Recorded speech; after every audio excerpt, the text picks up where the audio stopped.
मोहम्मद सल्लल्लाहु अलैहि वसल्लम का जिक्र वेद में कई जगह है, अथर्वा वेद में भी है। वेदों के प्रमाण झूठे यूजलेस अपने प्रमाण में लिए हैं, जो कहीं पर भी हजरत मोहम्मद जी के विषय में प्रमाणित नहीं होते। भारत के सभी राजनेताओं, स्वामियों, धर्मगुरुओं और शंकराचार्यों को मुसलमान धर्म के प्रवक्ता डॉक्टर जाकिर नायक की खुली चुनौती। ये चैलेंज है, कोई भी शख्स हिंदुस्तान में हो, मिनिस्टर हों दो, कोई भी स्वामी हों दो, कोई भी शंकराचार्य हों दो, इंशाल्लाह मैं तालिबे इल्म हूं इस्लाम और दीगर मज़हब का। मैं तस्लीम करता हूं कि डिबेट होना चाहिए, मैं उनसे डिस्कशन करता हूं। अगर मुझे गलत साबित करो, मैं बदलने को तैयार हूं। ये मुसलमान की जबान है, हम जब जबान देते हैं उसका पालन करते हैं। संत रामपाल जी महाराज ने स्वीकार की मुस्लिम धर्म प्रवक्ता डॉक्टर जाकिर नायक की चुनौती। मुस्लिम धर्म प्रवक्ता डॉक्टर जाकिर नायक हैं सादर आमंत्रित, जब चाहे कर सकते हैं संत रामपाल जी महाराज के साथ ज्ञान चर्चा।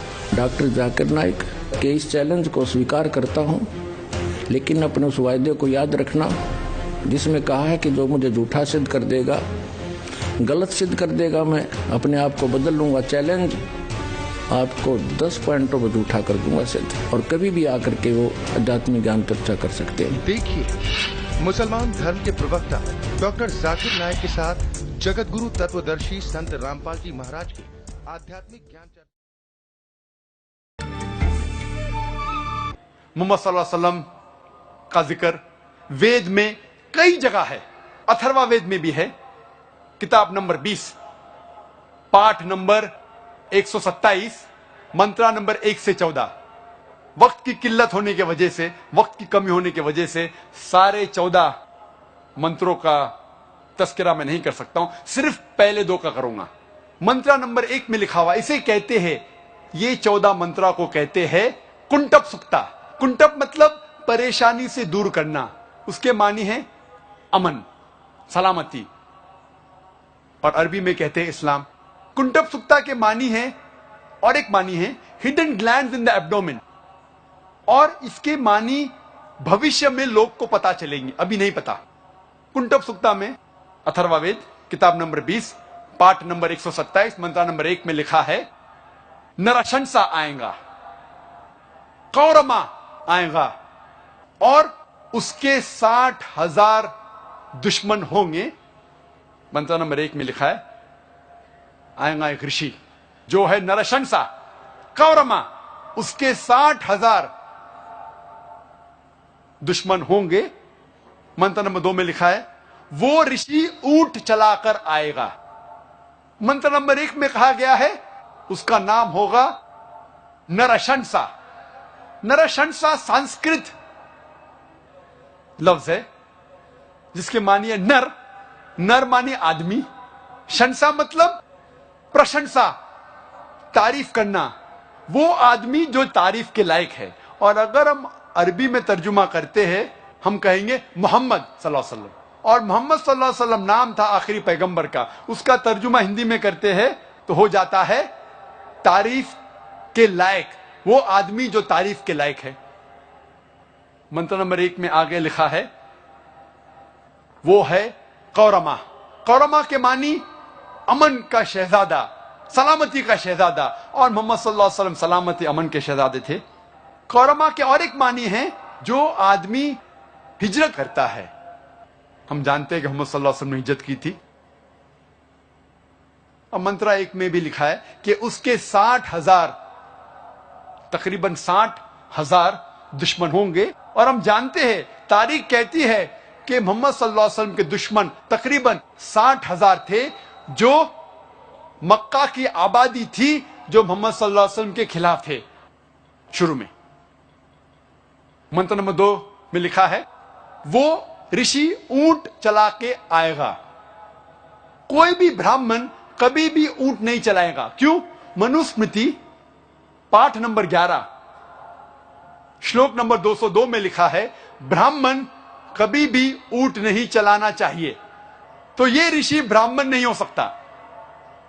तो ये भविष्यवाणी इशारा कर रही है मोहम्मद सल्लल्लाहु अलैहि वसल्लम की तरफ। कई जगह पे लिखा हुआ है मोहम्मद सल्लल्लाहु अलैहि वसल्लम की भविष्यवाणी नरशंसा जैसे।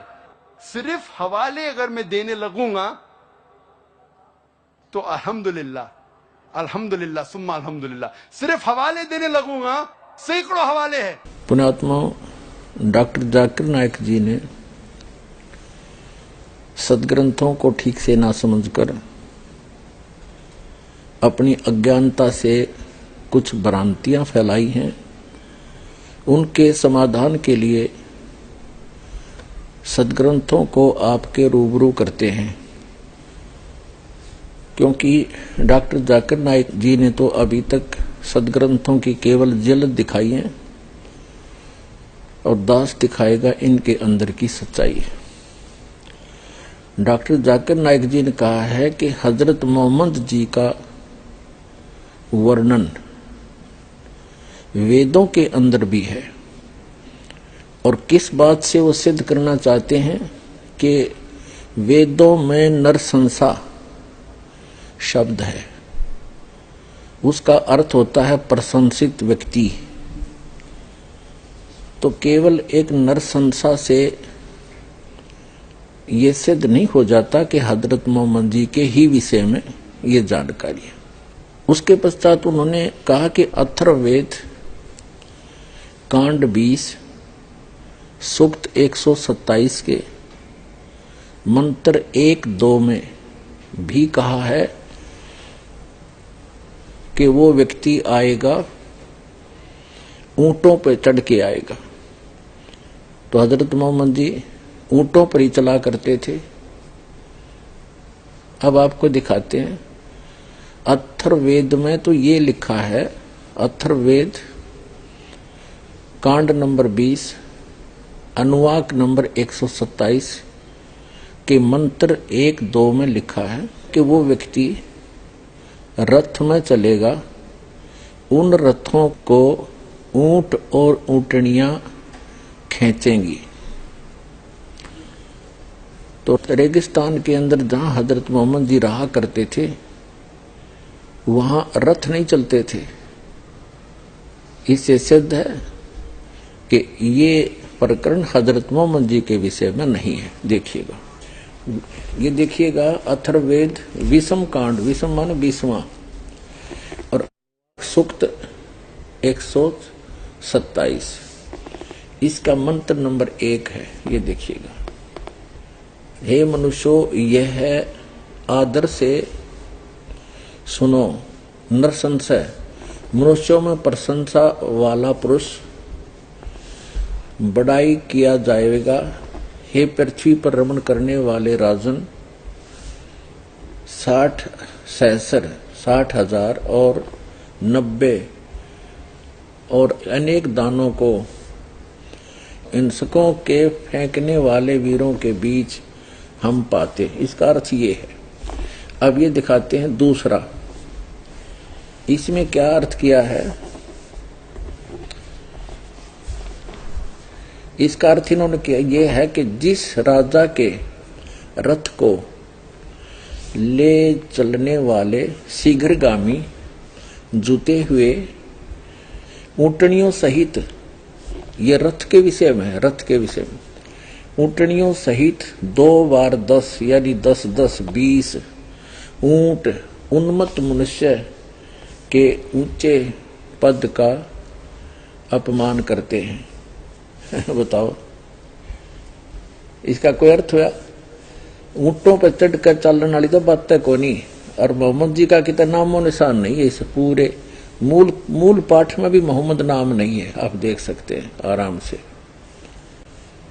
इसी प्रकार इसमें भी कोई मोहम्मद नाम नहीं है। एक नरसंसा कहने से मोहम्मद साहब सिद्ध नहीं हो जाते। इसी तरह इन्होंने अन्य वेदों के प्रमाण झूठे यूजलेस अपने प्रमाण में लिए हैं, जो कहीं पर भी हजरत मोहम्मद जी के विषय में प्रमाणित नहीं होते। पुण्यात्माओं, वैसे वेद कोई भविष्य ज्योतिष की पुस्तक नहीं है। ये गॉड गिवन स्पिरिचुअल नॉलेज है।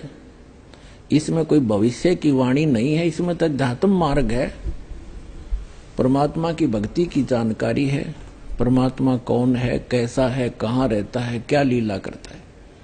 और कुछ एक जानकारी ऐसी है कि एक मनुष्य को कैसे रहना चाहिए, कैसे भक्ति करनी चाहिए, कौन कौन सी विधि अपनानी चाहिए, इतनी सी बात है। और रही बात श्रीमद् भागवत के अंदर ये कथाएं हैं, इसमें तो हजरत मोहम्मद जी का कितना नामो निशान नहीं है। केवल हजरत मोहम्मद जी का जिक्र आता है भविष्य पुराण के अंदर। कलयुग के अंत जो प्रकरण चलता है कलयुग का, उसमें आता है, उसके विषय में आपको जानकारी दी है और आगे भी हम देंगे। तो कहने का भाव ये है कि भविष्य पुराण का अर्थ तो होता ही भविष्य की जानकारी, उसका नाम से ही सिद्ध है कि वो भविष्य का ज्ञान कराता है। हम भविष्यवाणी मोहम्मद सल्लल्लाहु अलैहि वसल्लम की जिक्र करेंगे हिंदू धर्म की किताबों में तो सारा दिन भी कम लगेगा। और मैंने एक तकरीर की, मोहम्मद सल्लल्लाहु अलैहि वसल्लम का जिक्र, मोहम्मद सल्लल्लाहु अलैहि वसल्लम की भविष्यवाणी हिंदू धर्म की किताबों में, वो कसट अगर आप देखेंगे उसके अंदर और तफसील से बात किया। मैं पूरी बात नहीं किया, तकरीर इतनी लंबी नहीं हो सकती, लेकिन और तफसील से बात किया। वक्त की किल्लत, वक्त की कमी होने की वजह से और एक भविष्यवाणी का जिक्र करूंगा मोहम्मद सल्लल्लाहु अलैहि वसल्लम के बारे में हिंदू धर्म की किताब में। वो है कल की अवतार के बारे में। कल की अवतार का जिक्र है भागवत पुराण में, खंड 12 अध्याय 2।